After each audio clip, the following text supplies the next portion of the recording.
Hello and welcome to this FPL Gameweek 28 team preview video from me, Holly Shand of Fantasy Football Community. Just want to say thank you for bearing with us while we've had a few technical sound issues. I've hopefully got that sorted for today, so fingers crossed this all goes well. All of your support on the channel is hugely appreciated, so thank you to everyone that's subscribed, and if you are new around here, don't forget to hit that subscribe button. It's great to have you with us.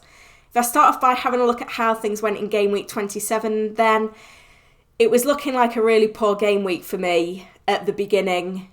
Just 12 points from the first 6 players to play on Saturday, which obviously was resulting in a red arrow. But then the 5 that came on Sunday and Monday all produced points for me, and I ended up on 61 points and a big 60k green arrow. So I really can't complain on that. I was really pleased with how things have ended up. Roman Seiss was my transfer in, 11 points from him with a clean sheet and an assist is a great start for him.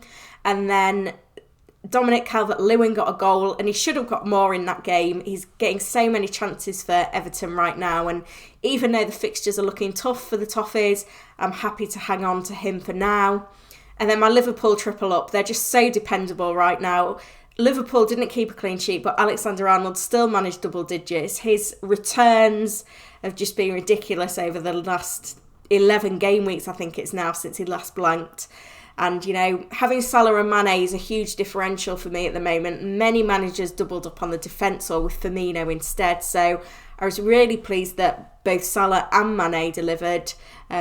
I could afford to play safe with the captaincy with Salah, knowing that Mane was going to be a differential anyway, and it was great to see both of them get on the score sheet. I had the best Liverpool triple up for that game, really, so hopefully that will continue to work in my favour. Before I look at transfers then for blank game week 28, just to say that my Patreon will be starting a new month from the 1st of March, and anyone signed up before the 1st of March will get access to my March Games Console League, with the prize this month being a Nintendo Switch Lite. There's still 1 week to go on the February League, and I think FPL General is in the top 3, so I'm sure he'll be hunting down that PlayStation 4 this month. As well as that, you get access to my Slack channel and weekly Q&A videos from me, so it's a really great provision. You can get that at patreon.com/ffcommunity. Transfers then for game week 28, I'm in a bit of a tricky situation because I have 3 players that blank: Henderson, Lundstrom, who has lost his place, and Kevin De Bruyne. I've got 2 free transfers. I really need to address the goalkeeper situation because I need to field 11 players next week. So it all depends on whether I sell Kevin De Bruyne or not, as to whether I sell Henderson or upgrade Stecklenburg, because I've not got any money in the bank at the moment. And I am holding off on my transfers until Friday's deadline. I'm going to play them as close to the deadline as possible because there are rumours there could be a double game week 29 for Manchester City. But if news of that doesn't materialise, then I will be selling Kevin De Bruyne, I think, because I plan to wildcard in 32 and Manchester City only have 2 fixtures between now and then, and one of them is the Manchester Derby. So it seems like a safe time to sell. My plan is to build a squad going into blank game week 31, but one player I just can't ignore right now is Bruno Fernandes. He's been in incredible form since arriving at Manchester United. 3 attacking returns, underlying statistics are really encouraging as well, and crucially he's on penalties. Now that's really important because we see season after season that Manchester United get more penalties than any other team. They've had 10 this season, the next nearest is 7.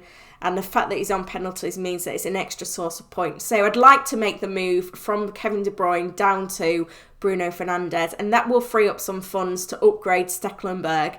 Now, when looking at options, I obviously want a keeper with a fixture this week, but I also want one that's got a fixture in 31.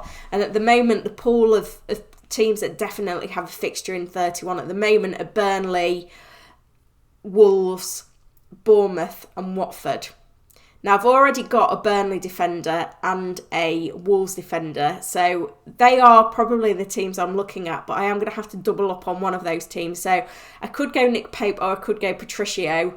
Now, I think Patricio is probably the better option, but looking at the 2 games I'm planning to play this keeper for, I'm definitely going to play Henderson in 29-30. Nick Pope has got a better fixture this weekend than Patricio, who's got Spurs away. So it could be Henderson to Pope and De Bruyne to Fernandes as my transfers for this week. And that will mean that I'll line up with Pope in goal. Lundstrom's obviously not got a fixture. Rico has also lost his place, so I'll have Charlie Taylor come in the defence with Saiss and Alexander-Arnold.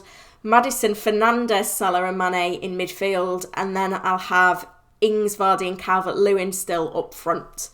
Now, when it comes to the captaincy, Leicester obviously have got a great fixture, Norwich away. I've been holding Maddison and Vardy for this fixture. It's been a tough hold.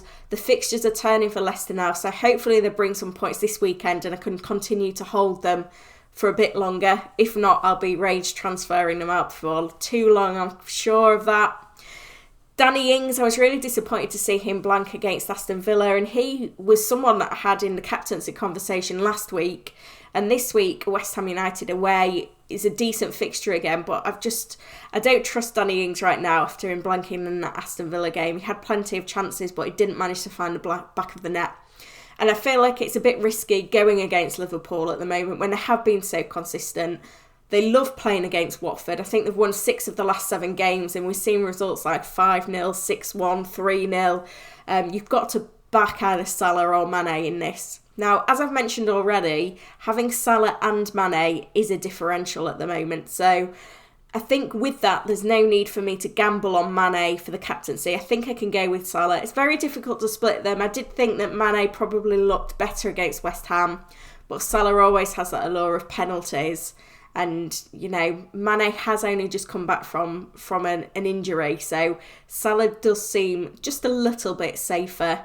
You can always include Trent in that conversation because, you know, 11 consecutive games with returns, you just can't rule him out. But it's not for me going with a defender for the captaincy, so I'm likely to go captain Salah and then probably Jamie Vardy as my vice-captain. Now, if you've got any questions whatsoever, please do get in the comments and I'll try and answer as many of those ahead of the Game Week 28 deadline. Remember that deadline is Friday, 7 o'clock UK time. You also need to be signed up to my Patreon by then if you want to qualify for the Console League for March. Patreon.com/FFcommunity. Please subscribe to the video and like it if you've enjoyed it, and I wish you all good luck for Game Week 28.